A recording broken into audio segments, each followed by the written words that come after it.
1 Coríntios 13, a gente vai ler do versículo 9 até o versículo 12, diz assim: pois o nosso conhecimento é incompleto e a nossa profecia é incompleta. Mas quando vier o que é completo, então o que é incompleto será aniquilado. Quando eu era menino, falava como menino, sentia como menino, pensava como menino. Quando cheguei a ser homem, desisti das coisas próprias de menino, porque agora vemos como num espelho, de forma obscura. Depois veremos face a face. Agora meu conhecimento é incompleto. Depois conhecerei, como também sou conhecido. Amém? Amém. Até aqui, igreja. O apóstolo Paulo, escrevendo aos Coríntios, ele diz essas palavras que vão concordar plenamente, absolutamente com o que ele disse em Romanos. Porque ele diz assim: nem olhos viram, nem ouvidos ouviram, nem jamais penetrou em coração humano aquilo que Deus tem preparado para os que o amam. Amém, igreja? Amém. Nem olhos viram, nem ouvidos ouviram, e nem sequer o ser humano foi capaz de imaginar, de conceber como é aquilo que Deus tem preparado para quem o ama. Então não chegou no nosso conhecimento. A nossa mente, por mais que ela tente, se esforce, nunca vai alcançar a compreender totalmente, plenamente o que está reservado para os salvos. Amém, igreja? A gente pode tentar imaginar, você pode tentar prever. Tem gente que já tentou, talvez alguém aqui, como é o céu, como será no céu? Como será quando estivermos com Cristo? Quando será quando deixarmos esse corpo, recebemos um outro corpo transformado, incorruptível, corpo apto a reinar com Deus? Mas como vai ser tudo isso? A gente pode se esforçar e tentar imaginar, mas ninguém tem uma resposta pronta de como será. Amém, igreja? Nem os estudiosos, nem os teólogos têm. Ninguém tem. A gente pode no máximo imaginar. Eu só posso imaginar, você só pode imaginar.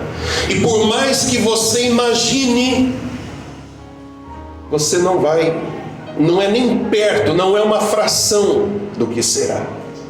Bispo, imagina um lugar lindo, maravilhoso, uma coisa assim impressionante. Sim, é tudo isso.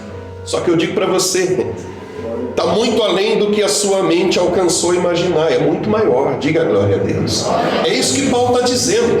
Nem olho viu, nem ouvido ouviu, nem coração, nem mente, nem pensamento consegue, jamais chegou ao coração humano aquilo que está preparado. Então não adianta, a gente pode só imaginar, nada mais. Mas essa passagem que eu estou citando de Romanos tem tudo a ver com isso que nós acabamos de ler. Paulo, ele está falando aqui, onde nós lemos, dessa imaginação, dessa previsibilidade que a gente tem de como será, como poderá ser no céu. É por isso que ele vai dizer assim: o nosso conhecimento é incompleto. Ou seja, a gente não conhece totalmente como é. A gente não conhece exatamente como vai ser. E depois ele vai dizer também: agora vemos como num espelho, de forma obscura. O que ele quer dizer com isso? O que a gente tem agora na nossa mente, no nosso entendimento a respeito do que está preparado, é uma nuance, é uma noção. E deixa eu abrir um parêntese aqui, igreja. Quando Paulo diz que o que a gente sabe agora, o que a gente entende agora, o que a gente conhece agora a respeito do céu, é obscuro, é como um espelho.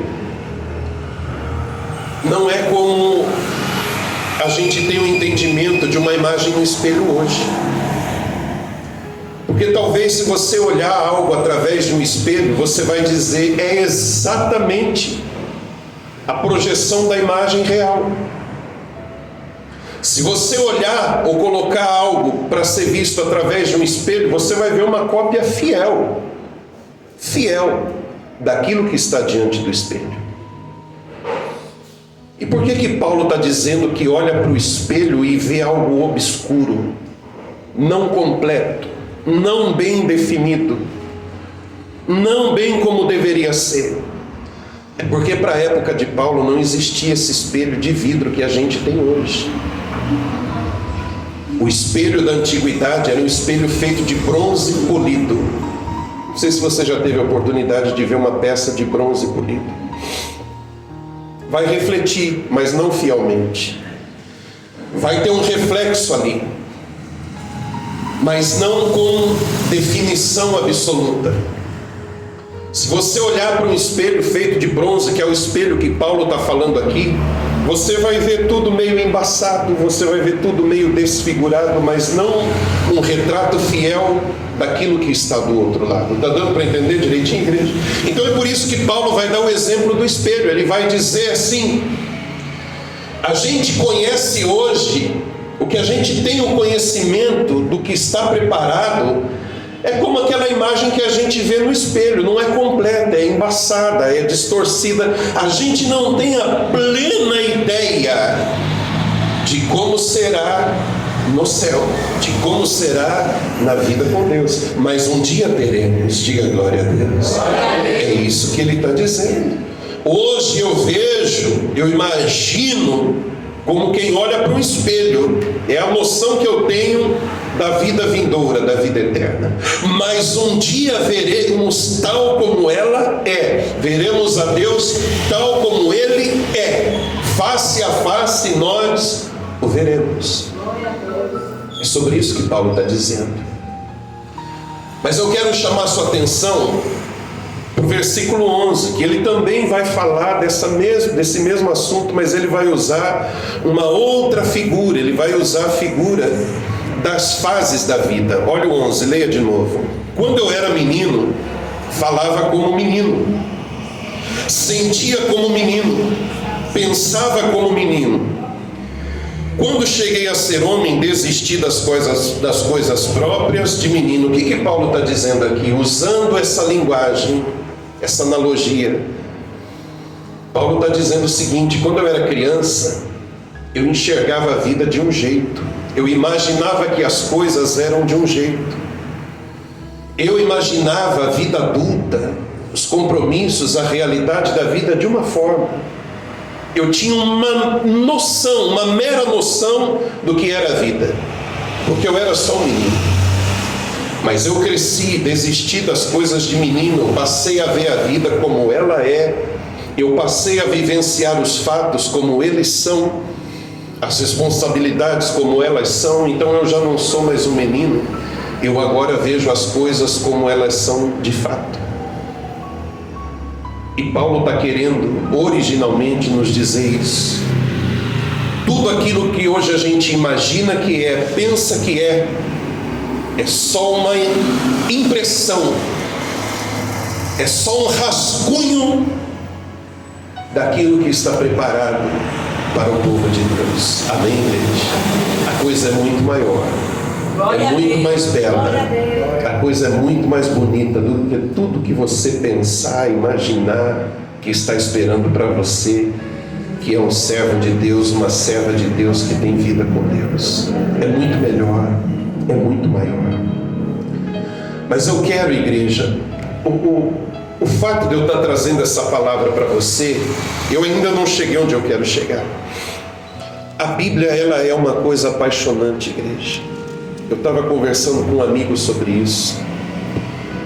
Como a Bíblia nos ensina sobre tudo na nossa vida.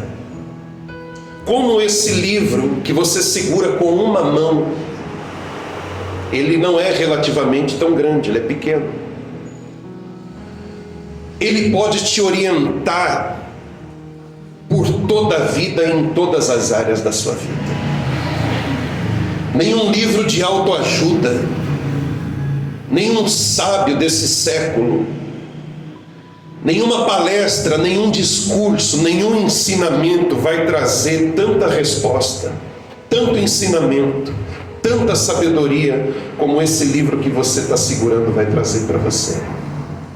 Tem conselho para tudo, tem resposta para tudo. Tudo fica claro nas páginas da Bíblia para a gente. Se você tem problemas na família, você vai encontrar resposta na Bíblia. Se você tem problemas na área psicológica, na área emocional, na área administrativa, seja do lar, da casa, de uma empresa, empreendimento, liderança, tudo que você imaginar, dentro desse livro você vai encontrar direção e sabedoria. Esse livro não pode ser desprezado, amém, igreja? Ao contrário, esse livro tem que ser o seu parceiro constante, diário. Tem que fazer parte do seu dia a dia. Uma porção disso aqui tem que ser digerido por você todos os dias. Uma porção desse alimento tem que ser digerido por você diariamente. Diga glória a Deus. E assim como Paulo, ele vai tratar de um assunto a respeito da eternidade, que é o que eu falei até agora. Assim como Paulo usa um versículo que fala das fases do desenvolvimento humano, menino, depois adulto, assim como ele emprega essa linguagem para falar dos céus, da vida eterna, da salvação eterna, essa linguagem, esse mesmo versículo me ensina e ensina você a como conduzir a sua vida neste mundo. Gente, a Bíblia é sabedoria purinha, sabedoria pura. Eu lendo esses versículos eu aprendo que, por mais que eu imagine o céu, por mais que eu imagine a vida eterna, eu não sei de fato como ela é. Isso nós já falamos. Mas o mesmo versículo vai dizer para mim que com o passar das fases da vida, a gente deve, repita comigo, devemos evoluir. A gente tem que evoluir, gente. Para pensar nesse versículo. Paulo está dizendo, eu era menino, eu pensava como menino, eu agia como menino. Agora eu cresci, me tornei um homem. Aquelas coisas de menino, eu não pratico mais. Eu não faço mais. Eu já não penso mais igual eu pensava, eu penso diferente. Em cada fase da vida a gente vai mudando e deve mudar. A gente tem pelo menos 4 fases principais da vida.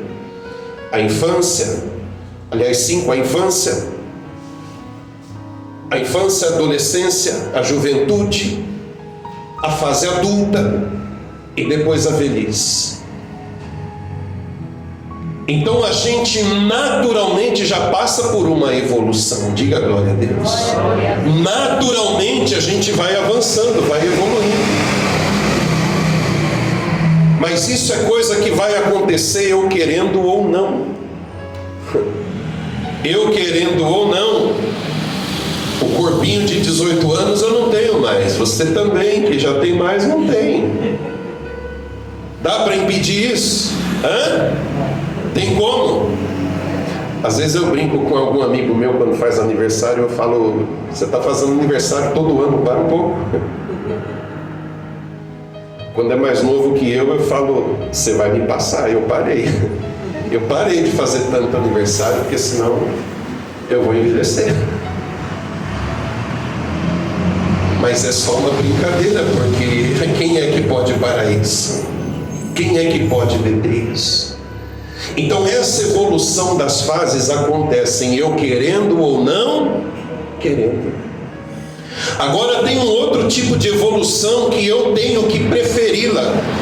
Eu tenho que fazer por onde eu evoluir, que é a evolução do meu entendimento, é a evolução daquilo que eu aprendo com Deus, das coisas de Deus.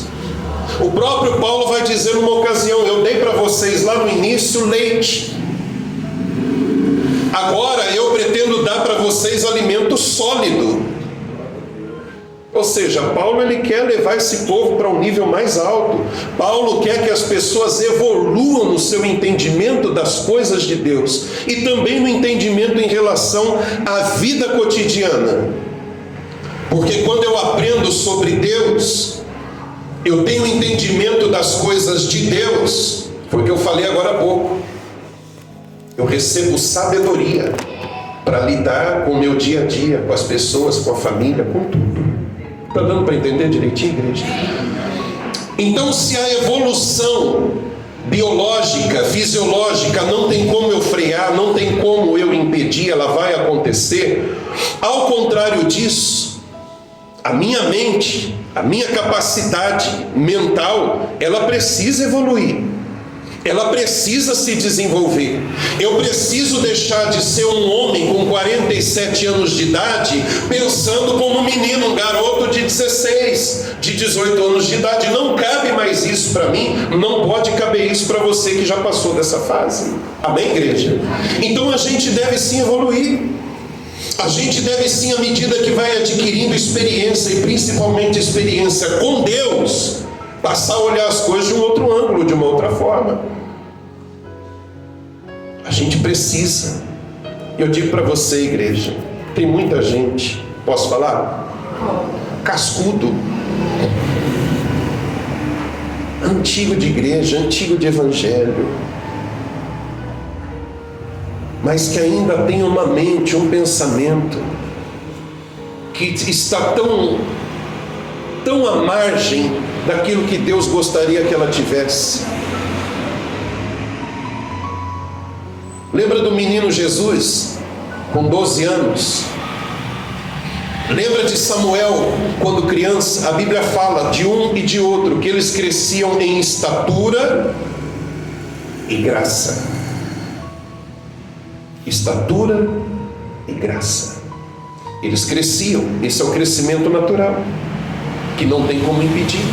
Mas eles cresciam na graça, no conhecimento de Deus. Eles iam adquirindo mais e mais e mais. Jesus com 12 anos estava dando aula. Jesus com 12 anos estava junto de mestres no templo. Diga glória a Deus. Glória a Deus. É o que Deus espera da gente. Romanos 12, não vos conformeis com esse mundo, mas transformai-vos pela renovação da vossa mente. Igreja, a gente precisa despertar, acordar. A gente precisa evoluir, sobretudo espiritualmente. A gente precisa aprender a entender o que essas palavras contidas na Bíblia estão nos ensinando de fato. O que elas estão trazendo de aprendizado para a nossa vida de fato. Do que eu ficar usando a Bíblia como um amuleto, como um oráculo, uma caixinha de promessa que eu só venho aqui pensar aquelas coisas que me convêm. Não, isso aqui é sabedoria pura para me conduzir a minha vida e viver uma vida para a glória de Deus. Amém, igreja? Amém. Então eu preciso disso, eu preciso olhar para esse livro com um olhar diferente, eu preciso mergulhar nas Escrituras com um olhar diferente, e não somente olhando para ela como esse oráculo, esse lugar que eu vou só apenas para consultar, mas não para aprender. O que Deus vai falar para mim hoje? Espera lá, é a caixinha de promessa. Você me perdoa, igreja, acho que eu já falei isso aqui. Qual a diferença do horóscopo? Se você usar a Bíblia só para isso? Qual a diferença de você consultar o zodíaco? Qual é o meu número de sorte, a cor da sorte? O que o meu signo está falando hoje para mim? Então a Bíblia não pode ser usada só para isso, só para mim ir lá e... Tem tanta coisa aqui, igreja. Tem tanta riqueza, tem tanto ensinamento, tem tanta coisa para abençoar você, para conduzir você, para guiar você, para orientar você, de maneira que faça você um farol para outras pessoas, para você conduzir a outros também. Diga glória a Deus. Glória a Deus, glória a Deus. O que eu quero dizer, igreja, é que você não é um móvel, você não é um poste, você não é um ser que não possa ser mudado, melhorado, aperfeiçoado. Mas tem gente que prefere ser assim, opta por viver dessa maneira. É igual eu falei esses dias, que a irmã até me lembrou a personagem lá, a tal da Gabriela. Eu nasci assim, eu vou ser assim, sempre assim. Pera lá. Paulo está dizendo, quando eu era menino eu pensava como um menino. Tudo bem, eu era só um menino. Mas agora, pera lá, eu sou um homem. Agora eu cresci, eu amadureci. Eu não posso mais pensar como um menino. Eu não posso mais agir como um menino. Eu não posso mais ter aquelas emoções de menino que dominavam o menino Paulo. Essas mesmas emoções dominando o homem Paulo. Não. Eu não posso mais ter aquele comportamento, aquela natureza, aquele jeito, aquele gênio de menino que eu tinha. Eu cresci. Diga para quem está do seu lado, você cresceu. Até baixinho cresceu. Até quem é baixinho cresceu. Cresceu. Agora a questão é, e aqui? A gente precisa evoluir, igreja. Eu vou explicar melhor isso para não ficar nenhum mal entendido daqui a pouco. Mas está ficando claro para você até aqui? O que essa passagem está mostrando para a gente? É Bíblia. Isso aqui não é autoajuda, é palavra de Deus. Eu repito, você não é um móvel. Você não é uma peça de decoração nesse mundo, nessa vida, que só está ali para enfeitar. Não. Você não pode agir dessa maneira, você não pode se estagnar desse jeito. Não pode. E eu olho isso como uma bênção, igreja. Deus nos dá a autonomia, Deus nos dá a permissão, Deus nos dá essa graça da gente poder melhorar e se aperfeiçoar, sobretudo em Cristo, na graça de Deus. Olha isso como um presente de Deus. Você não é uma árvore plantada, a árvore não pode sair dali, ela foi plantada ali, ela tem que ficar ali. Você não é uma árvore, você não é um poste fincado, você não é um objeto de decoração no planeta Terra. Não, você tem autonomia dada por Deus para você melhorar cada dia, se aperfeiçoar cada dia como ser humano. E sobretudo, como cidadão dos céus, como filho de Deus, como uma filha de Deus. Encare isso como uma bênção. Encare isso como um privilégio. Eu já tive amigos que era tão difícil conversar. Eu acho que ela vai se lembrar que é tão difícil você conseguir explicar uma coisa porque a pessoa tem a mente tão fechada, tão bitolada, e ela não percebe, ou não quer perceber. Às vezes é por orgulho mesmo. Eu nasci assim, eu sou sempre assim, eu vou morrer assim. E você quer fazer a pessoa olhar de um outro ângulo, fazer uma outra análise. A gente quer fazer com que a pessoa se permita conhecer a situação mais a fundo, mais além, mas ela já tem um veredito para tudo, ela tem opinião, pau é pau, pedra é pedra e acabou. E se ela olhar o azul e falar que é verde, vai tentar explicar para ela que esse verde que ela diz não é verde, é azul. Não, você vai arranjar briga, você vai arranjar confusão, porque a pessoa ela está totalmente fechada. Ela tem uma opinião formada para tudo. Para tudo. Mas Paulo ele vai dizer isso. Eu não sou mais aquele menino, nem poderia ser. Eu não sou mais aquele garoto, nem poderia ser. Porque agora eu estou numa outra fase da vida. Eu tenho a necessidade de ter um olhar diferente, uma compreensão diferente Eu tenho a necessidade de acompanhar a evolução da minha vida, o desenvolvimento do meu cérebro, da minha cognição. Eu tenho que ter um olhar diferente para a vida do olhar que eu tinha quando eu era só um garoto. E está assim de homem marmanjo, agindo como menino até hoje, de maneira inconsequente, de maneira irresponsável.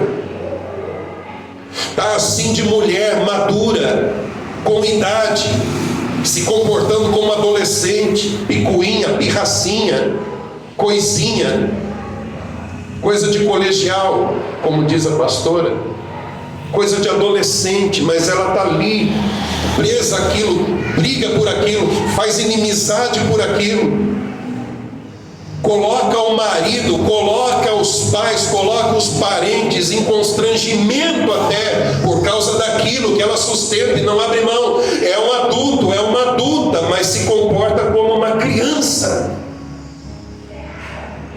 Não amadureceu, não evoluiu. Que silêncio. Mas é assim, igreja. É desse jeito. Então encare como uma bênção. Deus me deu, Deus me autoriza a desenvolver, aprender. E eu vou falar uma coisa que eu sempre digo, eu vou repetir. Se preciso for, desaprenda o que tiver que desaprender. Não seja essa pessoa aferrada, apegada a uma coisa que você recebeu e que não faz o menor sentido. Mas por orgulho, por tradição familiar, seja lá o que for, você vai carregando isso, carregando isso, carregando isso. E não há quem mude você, o seu pensamento. Então você não é uma árvore, você não é um móvel, você não é uma peça inanimada de decoração, que não possa mudar, que não possa melhorar, que não possa se aperfeiçoar. Amém, igreja? Amém. Eu só peço a você um cuidado. Eu quero dizer agora, para encerrar, o que eu não quis dizer. E talvez você possa interpretar errado. Eu não quis dizer com isso que você vai seguir tudo que o mundo te apresenta, tudo que a moda te apresenta, tudo que a mídia te apresenta, tudo que a sociedade te apresenta. Nada disso. Há uma diferença, olha para mim, igreja. Há uma diferença entre opinião e princípio. Uma diferença abismal, uma distância gigantesca entre opinião e princípio. Opinião eu posso mudar. E não é feio, diga glória a Deus. Porque tem gente orgulhosa que não muda de opinião de jeito nenhum. É porque eu falei e agora eu vou mudar, vai ficar feio. Por que feio? Isso é um gesto de humildade. Isso é um sinal grande de humildade quando eu falo assim: olha, eu pensava que era desse jeito, mas eu aprendi, porque eu cresci. Eu aprendi que não é assim. Olha que humildade, igreja. Você não vê humildade nisso? Eu pensava desse jeito antes, agora eu penso diferente. Eu vou aplaudir você por isso. Eu vou ficar feliz com você por isso. Eu vou dizer: que legal, você não é uma árvore. Você mudou daí. Você saiu daí. Você já está num outro nível, num outro patamar. Diga glória a Deus. Glória a Deus. Então as opiniões, elas podem ser mudadas e não tem nada de feio, nada de vergonhoso nisso.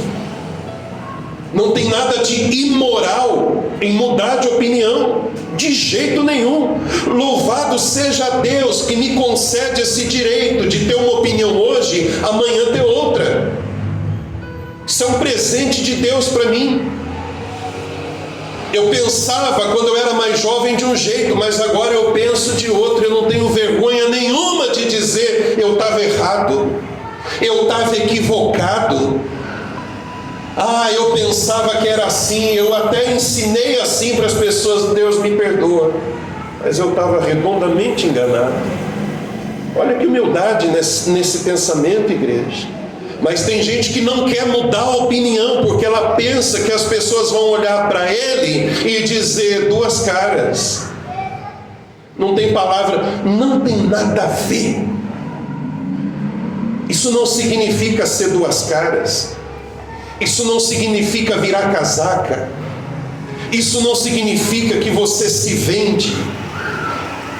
Porque eu estou falando de opinião, de visão da vida, de visão das coisas. Amém, igreja? Amém. Agora o que eu não posso mudar é princípio. Isso não. Porque se eu mudar o meu princípio, aí eu tenho que sentir vergonha mesmo. Vira casaca, duas caras, homem sem palavra, aí pode chamar. Opinião não. Opinião não, eu posso mudar, eu devo mudar se preciso for. Diga glória a Deus. Glória a Deus. Princípio não.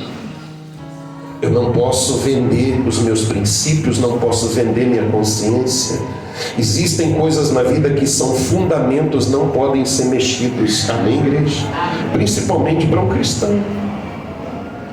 Lá no livro de Atos, no capítulo 2, quando fala da igreja primitiva, eu já estou acabando. A Bíblia diz que aquela igreja recém-nascida, aquela igreja precoce, aquela igreja que estava nos seus primeiros dias, nem engatinhando estava.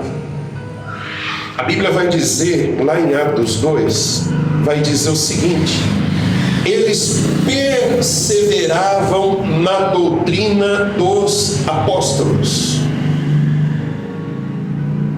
Doutrina dos apóstolos. Os ensinamentos que receberam dos apóstolos, os fundamentos que receberam dos apóstolos. Diga glória a Deus. Glória a Deus. A igreja se mantinha nisso, perseverava nisso.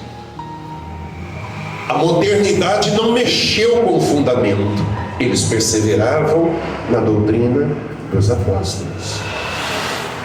A modernidade, a sociedade, a filosofia, a sociologia não mexe, não pode mexer com o princípio, com o fundamento, com as bases, com o alicerce. Não pode. Paulo vai dizer aqui em Coríntios mesmo, quando ele vai falar da Santa Ceia, ele vai dizer assim, por exemplo, espera lá no capítulo 11, deixa eu mostrar aqui para vocês. Ele vai dizer assim, porque eu recebi do Senhor o que também lhes entreguei. O que Paulo está dizendo aqui? O que eu estou entregando para a igreja, presta atenção, o que eu estou entregando para vocês é o que eu recebi do Senhor. Porque eu recebi do Senhor o que também vos entreguei. O que significa isso?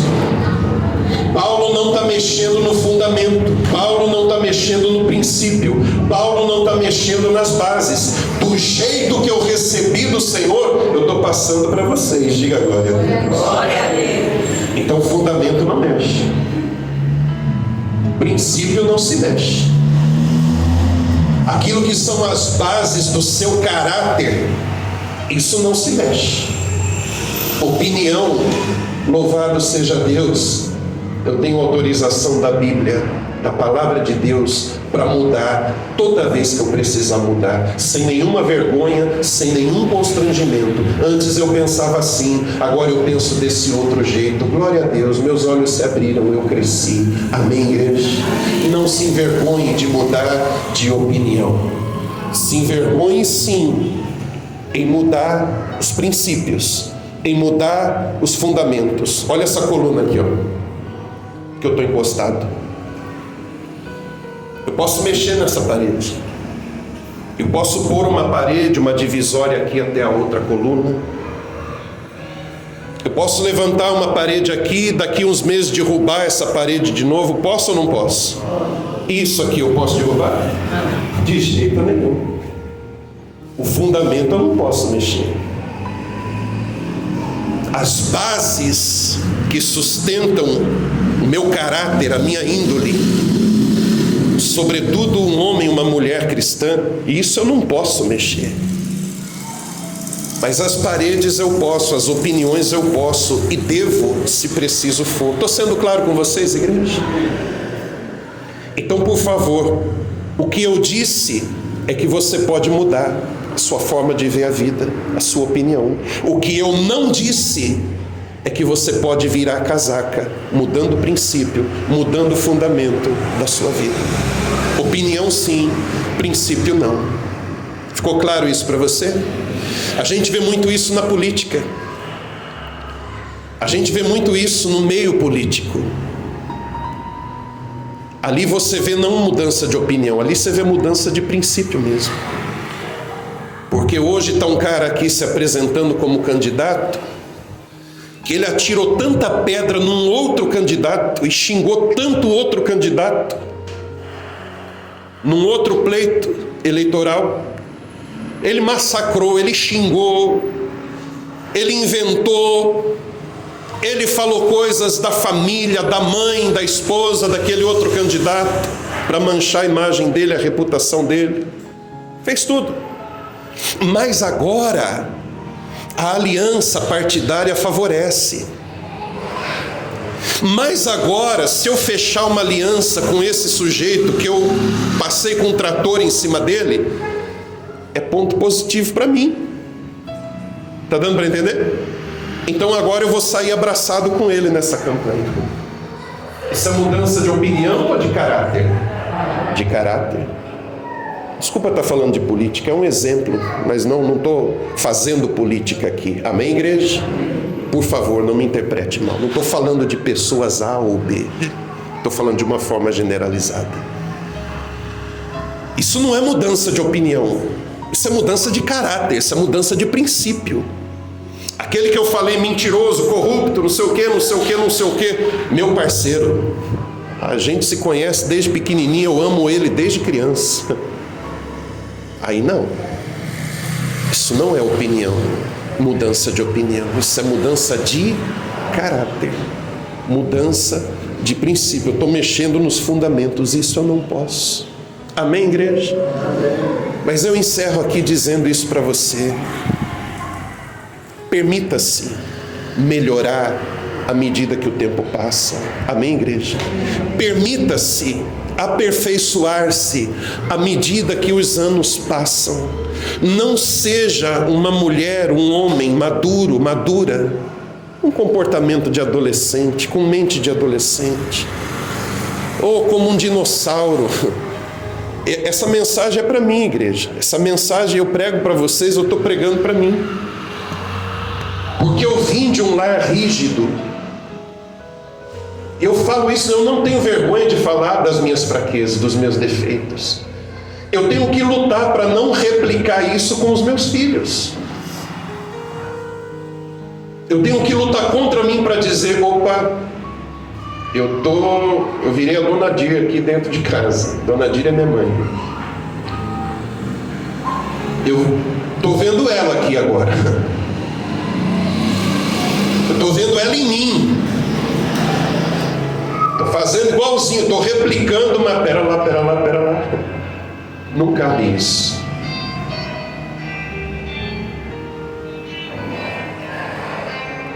Não cabe esse comportamento aqui.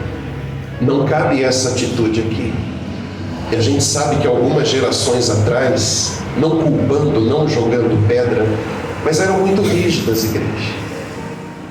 Rígidas acima de um limite natural. Rígidas ao ponto de trazer sofrimento às vezes. Rígida a um nível, a um limite que trouxe para alguns de nós constrangimento. E se não fosse Deus limpar o nosso coração, até mágoa alguns de nós teriam dos nossos pais. Você concorda comigo? Desliga, por favor, gente.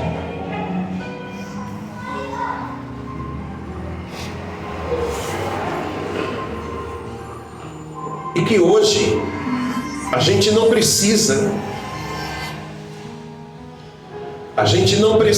ficar replicando as mesmas coisas na nossa família, na nossa casa, no nosso lar. Está dando para entender direitinho? Eu vou dar um exemplo aqui que fica muito claro, eu acho. Eu não posso hoje, é um exemplo paralelo, eu não posso hoje,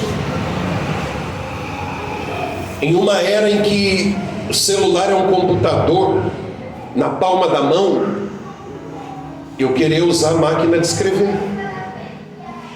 Eu tenho um celular, eu posso ter um computador e fazer o meu trabalho ali, eu posso fazer a programação das crianças ali, mas eu vou ficar na máquina de escrever porque eu nasci assim, eu sou assim, vou ser sempre assim. Cabe uma máquina de escrever nos dias de hoje, igreja? Um fax. Tem gente que nem conheceu o fax, ele teve uma passagem muito rápida, apareceu e desapareceu rapidamente. Quando eu tenho o WhatsApp, cabe o uso de um fax? Acho que nem se eu quiser, porque tem que ter linha telefônica, e quem tem hoje linha telefônica? Então perceba, é um exemplo raso, eu sei, é um exemplo paralelo, eu sei, mas tem coisas de um tempo lá atrás que não cabem no tempo de hoje, por mais que eu queira, e eu insistir nisso, vai fazer de mim um dinossauro, vai fazer de mim um troglodita. Eu não vou fazer, eu não posso fazer, até porque com quem é que eu vou me comunicar através de um fax? Quem é que vai receber o fax que eu quero enviar? Não cabe, não cabe. Então tem coisas, igreja, que a gente precisa sim abrir a mente, abrir o entendimento, diga glória a Deus, mas sem mexer no fundamento, sem mexer nos princípios. Opinião é uma coisa, e é disso que nós estamos falando. Visão de mundo é uma coisa, é disso que nós estamos falando. Fundamento é outra coisa. Princípio é outra coisa. Quem entendeu a palavra direitinho? Eu quero orar com você agora, então. Por mais que a gente imagine um lugar maravilhoso, nem olhos viram, nem ouvidos ouviram, nem jamais subiu ao coração humano o que Deus tem preparado. É só imaginação, é só especulação da nossa parte. É muito melhor, é muito maior, é muito mais glorioso. Paulo, quando menino, pensava como menino, agia como menino. Mas Paulo cresceu e as coisas de menino ficaram para trás. Igreja, ouça a exortação do Senhor nessa manhã.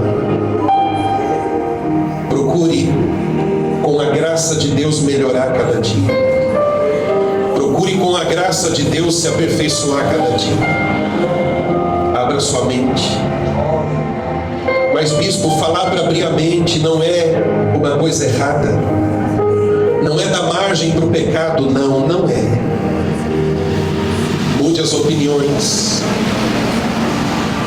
Mude a forma de ver as coisas quando for preciso, mas não negocie seus princípios, não negocie os seus valores. Em fundamento não se mexe, mas que você precisa evoluir, precisa. Que eu preciso crescer, eu preciso. Nos ajude, Pai, em nome de Jesus. Eu te louvo porque o Senhor nos dá essa permissão. O Senhor quer, aliás, que a gente evolua, que a gente melhore, que a gente se aperfeiçoe. Eu te louvo por essa bênção. O Senhor não quer que eu viva no mundo como um móvel, uma peça de decoração. O Senhor me dá autonomia. O Senhor me dá esse direito de andar para frente, de crescer, de evoluir. Eu te louvo por isso, meu Pai, como eu te louvo. Bendito seja o Senhor. E que essa pessoa saia daqui hoje com a sua mente mexida, com os seus conceitos, no bom sentido da palavra, balançados, porque talvez precise disso. Ela precisa rever, ela precisa reconsiderar. Nós participamos da ceia, Pai. Levanta o pão, levanta o cálice. Consagramos a Ti os elementos. Apresentamos a Ti e pedimos ao Senhor que abençoe. Que neste pão, neste elemento tão simples, cálice, neste suco, esteja a virtude do Senhor, a bênção do Senhor. E que ao comer e beber que sejamos vivificados no corpo e no espírito. Que ao participar desses elementos sejamos nós renovados, sejamos nós levantados, revigorados, para a glória e louvor do nome do Senhor, em nome de Jesus. E tendo dado graças, partiu o pão e disse: isso é o meu corpo que é dado por vós, fazei isso em memória de mim. E do mesmo modo, depois da ceia, pegou o cálice, dizendo: este cálice é a nova aliança no meu sangue, fazei isso todas as vezes que o beberem em memória de mim. Porque todas as vezes que comerem este pão e beberem o cálice, vocês anunciam a morte do Senhor, até que Ele venha. Aleluia. Toda a igreja, com reverência, com devoção, coma do pão, beba do cálice em seguida.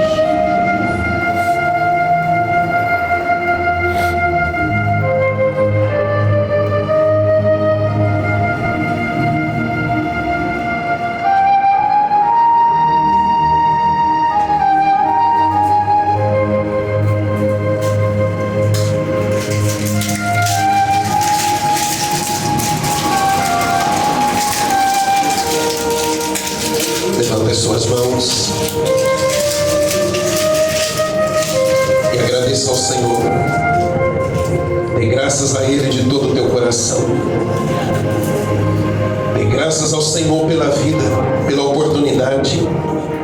Dê graças ao Senhor pelo privilégio de comer do corpo, de beber do sangue, de estar aqui. Em nome do Senhor Jesus, te agradecemos, Pai, te louvamos e bendizemos ao Senhor. Muito obrigado. Obrigado por tudo, Pai. Obrigado porque este pão na nossa mão, esse cálice, representa muito para nós. Representa demais. Eu só posso te agradecer de todo o meu coração, em nome de Jesus. Levanta as mãos, diga obrigado, Senhor. Eu te agradeço de todo o meu coração pelo privilégio, pela oportunidade de estar aqui, de ceiar, de sentar à mesa com o Rei. Muito obrigado. Diga amém. Diga glória a Deus. Glorifica o nome do Senhor Jesus.